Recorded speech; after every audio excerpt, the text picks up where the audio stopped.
आज 20 तारीख आणि 20 तारखेला पाहिलं आपण की पूर्ण महाराष्ट्रात मेडिकल असोसिएशन या माध्यमातून त्यांनी आज 20 तारीख या दिवशी टोटली बंद ठेवलाय। आपण पाहतो की मेडिकल म्हटलं म्हणजे मेडिकल कशासाठी, तर आपला आरोग्य आणि आरोग्याच्या पूर्ण गोष्टी फक्त मेडिकल आणि मेडिकलच्याच भरोशावर अवलंबून राहतात। कारण की शासकीय हॉस्पिटल असो की निमशासकीय हॉस्पिटल असो, पाहिलं आपण की हर एक ठिकाणी हर एक हॉस्पिटलला हर एक दवाखान्याला एक मेडिकल हे जुळलेलं राहते। आज जर कधी आपण विचार केला तर एका दिवशी जर कधी बंद जर म्हटलं तर खूप मोठी गोष्ट आहे।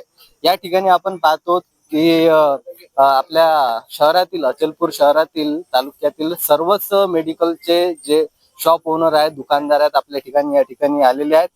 काय नेमका विषय आहे आणि तुमच्या चेस्ट वर जे काळी पट्टी सुद्धा दिसते, आणि मेडिकल म्हटलं तर मेडिकल हे कधीच बंद नसते, पण आज अशी कोणती गोष्ट घडली किंवा कोणता असा विषय झाला की तुम्ही मेडिकल पूर्ण बंद ठेवले? नमस्कार, आपल्या चॅनलच्या माध्यमातून आम्ही आपल्याला सांगू इच्छितो की आज पूर्ण भारतातले 12.5 लाख जे दुकानदार आहे, औषध व्यावसायिक यांचा बंद आहे। त्या बंद असण्यामागे काही कारण आहेत आणि त्याचं मुख्य जे कारण आहे ते म्हणजे ऑनलाईन वर येणाऱ्या औषधी। ऑनलाईन वर जे औषधी येत आहे त्याच्यामुळे जनस्वास्थ्य जे आहे ते धोक्यात आलेलं आहे। जी नवी पिढी आलेली आहे ती धोक्यात आलेली आहे, नवीन पिढी। म्हणजे आज जर कधी आपण विचार केला, पूर्ण वर्ल्डचा विचार केला, तर त्याच्यामध्ये भारत हा एकदम नौजवान लोकांचा देश असा गिनला जाते, मानला जाते। तर याच्यामध्ये काय होत आहे की ऑनलाईन वरती सर्रास झोपेच्या गोळ्या, MTP किट यासारख्या ज्या औषधी आहेत त्या एकदम सर्वसाधारण धडालेसे मिळत आहेत, जे की आमच्या दुकानांमध्ये जर तुम्ही पाहत असाल मेडिकल शॉपवर, तर फार्मसिस्टच्या उपस्थितीमध्ये डॉक्टरांच्या चिठ्ठीशिवाय अशा कुठल्याही औषधा दिल्या जात नाही।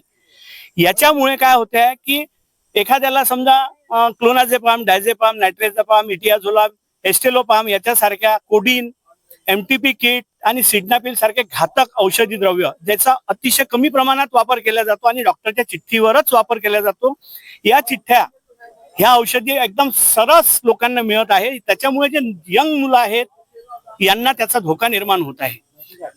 त्याच्यासोबतच अतिशय प्रमाणामध्ये डिस्काउंट हा ऑनलाईन मध्ये दिला जातो, जो डिस्काउंट आमच्या इथे कोणी देत नाही। एक गोष्ट तुम्ही मला सांगा, जिथे आजच्या काळामध्ये सोनं 1,50,000च्या वरती असेल आणि 50,000 जर तुम्हाला कोणी देत असेल 10 ग्रॅम सोनं, तर त्या सोन्याची क्वालिटी काय आहे हे आपण सगळं समजू शकता। आजचा जो आमचा बंद आहे हा फक्त आणि फक्त आमच्या मागण्यांसाठी नव्हे, तर हा लोकांच्या ज्या जीविताला हानी होणार आहे पुढे, ज्या प्रकारे ही पूर्ण यंग जे लोक आहेत ते नाचणार आहेत, त्याच्यासाठी हा आमचा बंद केलेला आहे। भरपूर प्रमाणात डिस्काउंट दिला जातो, हा डिस्काउंट गरज नाही आहे एवढा डिस्काउंट इथे दिला जातो। ह्या सर्व मागण्यांसाठी आम्ही एक दिवसीय लक्षणीय बंद हा केलेला आहे। याकरता अनेक वेळा शासन दरबारी आमचे आदरणीय आप्पासाहेब शिंदे, पूर्ण भारताचे जे अध्यक्ष आहेत, सचिव अनिल भाऊ नावंतर यांनी सगळ्यांना आतापर्यंत निवेदन दिलेले आहे। आमच्या माध्यमातून अनेक वेळा आम्ही बंद करणार हा आम्ही एक हत्यार उपसलो होतं, परंतु दरवेळी आम्हाला आश्वासन मिळाली आणि त्या आश्वासनानंतर आम्ही तो बंद स्थगित केला। कुठल्याही जनसामान्याच्या तब्येतीला कुठल्याही प्रकारचा त्रास होऊ नये हे आमची सर्वांची भावना आहे। या सोबतच आम्ही नेहमी सगळे केमिस्ट लोक नेहमीच एक आरोग्याचा एक कणा मानला जातो, सोबत सामाजिक लोकांपर्यंत आम्ही पोहोचू यासाठी सुद्धा आमचे कार्य चालू राहते। सामाजिक कार्यामध्ये या माध्यमातून आम्ही आपल्याला सांगू इच्छितो की आम्ही रक्तदान शिबिराचं एक आयोजन केलेलं आहे, ज्याच्यामध्ये रक्तदान आम्ही सर्व लोक करणार आहे। आज सध्या उन्हाळ्यामध्ये रक्ताचे संकलन अतिशय कमी होतं, त्याचा एक विचार करून आम्ही रक्तदान शिबिरांमध्ये सहभाग घेत आहोत। धन्यवाद।